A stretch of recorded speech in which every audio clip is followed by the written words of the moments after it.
और चलिए अब खबरें देखेंगे विस्तार से। आज मुख्यमंत्री योगी आदित्यनाथ राम की नगरी अयोध्या पहुंच रहे हैं।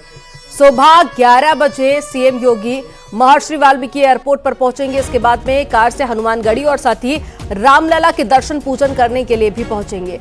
पूजा के बाद में मुख्यमंत्री अमानीगंज, जलकल परिसर, पुलिस कंट्रोल रूम और साथ ही लता मंगेशकर चौक, नगर निगम द्वारा निर्माण कराए जा रहे टेंट सिटी का निरीक्षण भी करेंगे। दोपहर 1 बजे सर्किट हाउस में वन विभाग और नगर विकास की प्रदर्शनी का अवलोकन करेंगे और दोपहर 2 बजे विकास कार्य और कानून व्यवस्था की समीक्षा बैठक भी करेंगे। दोपहर 3 बजे श्री राम जन्मभूमि तीर्थ क्षेत्र न्यास के पदाधिकारियों के साथ में सर्किट हाउस में बैठक करेंगे। सीएम योगी संतों से मुलाकात करेंगे और शाम 4:45 पर अयोध्या एयरपोर्ट से लखनऊ के लिए रवाना हो जाएंगे। तो आज दिन भर मुख्यमंत्री योगी आदित्यनाथ अयोध्या के दौरे पर रहेंगे। 22 जनवरी को प्राण प्रतिष्ठा होनी है। कार्यक्रम 15 तारीख से ही शुरू हो जाएंगे, जिसको लेकर तैयारियों का जायजा लेंगे, साधु संतों से मुलाकात करेंगे और साथ ही प्रशासन की तरफ से सुरक्षा के क्या इंतजाम किए जा रहे हैं इसका भी निरीक्षण करेंगे। तो सबसे पहले हनुमानगढ़ी पहुंचेंगे, रामलला के भी दर्शन करेंगे, पूजा अर्चना करेंगे, साधु संतों से मुलाकात करेंगे और साथ ही जो कुछ तैयारियां की जा रही हैं प्राण प्रतिष्ठा को लेकर एक एक कर सभी का निरीक्षण करेंगे।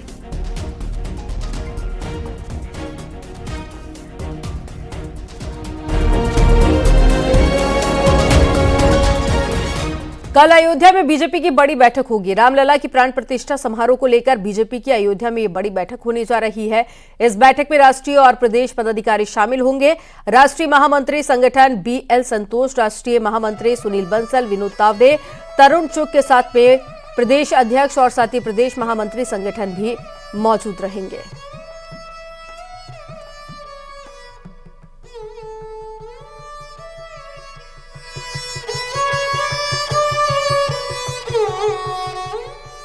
लोकसभा चुनाव में राममय माहौल तैयार करने के लिए आरएसएस, विश्व हिंदू परिषद और साथ ही भारतीय जनता पार्टी ने साझा रणनीति तैयार की है। इसके जरिए अब देश के करोड़ों राम भक्तों को अभियान से जोड़ने की तैयारी है। तो साथ ही उन बस्तियों तक भी संदेश देने की कोशिश होगी जहां पर अब तक किसी भी सियासी दलों की नजर नहीं पड़ी है। एक रिपोर्ट आपको दिखाते हैं।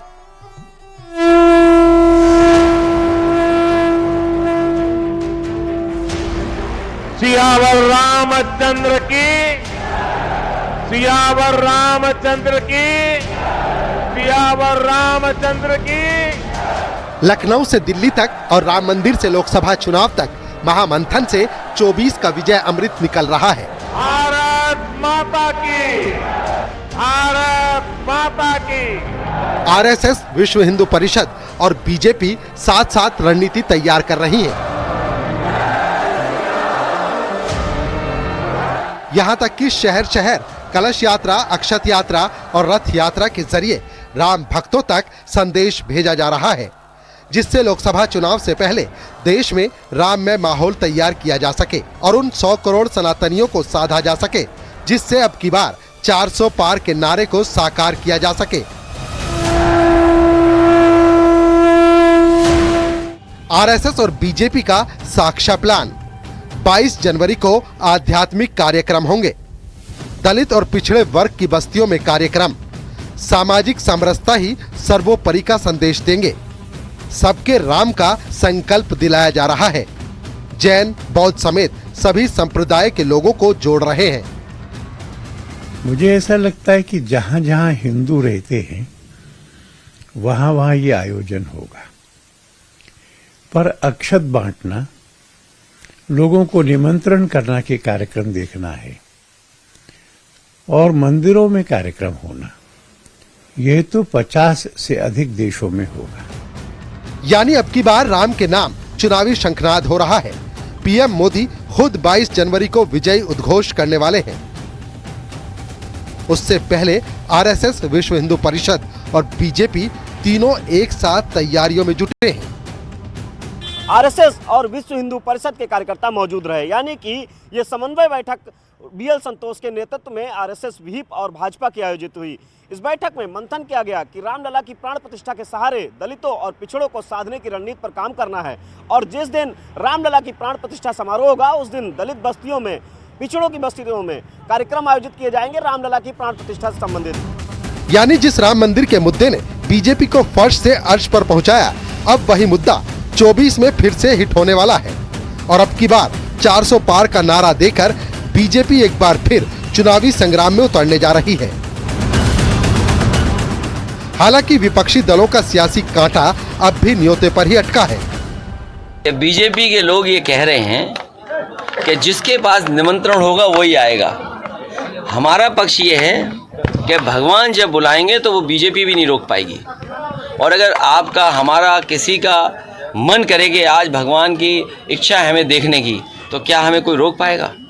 सर एक आखिरी क्वेश्चन सर। तो ये सवाल ये है कि भारतीय जनता पार्टी कैसे तय कर सकती है किसको बुलाना है किसको नहीं बुलाना है? जिस तरह से सेलेक्टिव होकर के और सेलेक्टेड तरीके से लोगों को बुलाया जा रहा है, आमंत्रित किया जा रहा है, वो आपत्तिजनक है। आस्था से भगवान बुलाते हैं तब लोग जाते हैं। जब अल्लाह बुलाता है, वाहे गुरु बुलाते हैं तो लोग जाते हैं। जब वो होगा तो जाएंगे।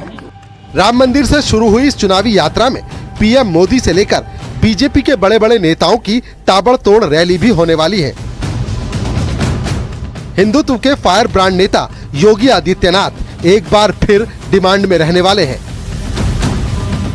और चुनावी मंच से जो आवाज उठेगी वो 100 करोड़ सनातनियों को एकजुट करने के लिए खास होगी। इसके लिए आरएसएस और बीजेपी ने रणनीति तैयार कर ली है। बस इंतजार 22 जनवरी का है। Bureau report, news 18।